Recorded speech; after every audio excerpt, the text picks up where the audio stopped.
देश में बचा नहीं है, जो भी कुछ बचा है वो नकली लोकतंत्र है। तो जुल्म के साए में लफ्ज खोलेगा कौन? अगर हम भी चुप रहे तो फिर बोलेगा कौन?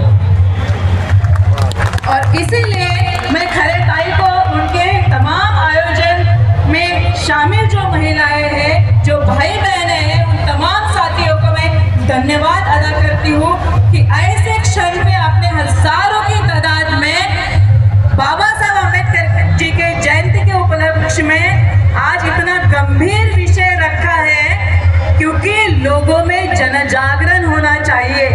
अगर हमारे ओबीसी भाई अगर जागृत हुए तो मुझे बताइए साथियों, संविधान के ऊपर हमला हो सकता है क्या? कभी नहीं हो सकता। इस देश का लोकतंत्र खतरे में आ सकता है क्या? बिल्कुल ही नहीं। इसीलिए जो ओबीसी को भी आइडेंटिटी देने वाले डॉक्टर बाबा साहब अम्बेडकर जी थे, वो हमारे भाई जागरूक होना बहुत आवश्यक है। कितना बड़ा जुल्म यानी जन्म हुआ तो बाबा साहब ने जब आखिरी सांस ली तब से लेके इस व्यवस्था ने बाबा साहब जी के ऊपर कितना बड़ा अन्याय किया।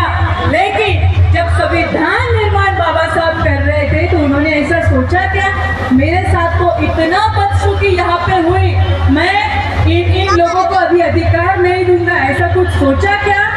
बिल्कुल ही नहीं। कितना करुणामय वो हृदय होगा, बुद्धिवान तो वो हृदय था ही, लेकिन कितने बुद्ध की करुणा डॉक्टर बाबा साहब अम्बेडकर जी के दिल में थी कि इतना बड़ा संविधान, क्योंकि संविधान लिखने के लायक कोई था ही नहीं, इसीलिए बाबा साहब उनकी मजबूरी थी कि बाबा साहब अम्बेडकर जी को ही समिति का प्रेसिडेंट बनाया जाए, क्योंकि इतना बुद्धिवादी तो उस समय पे था ही नहीं और आज भी नहीं साथियों। फिर भी चुनौती कौन सी हमारे सामने?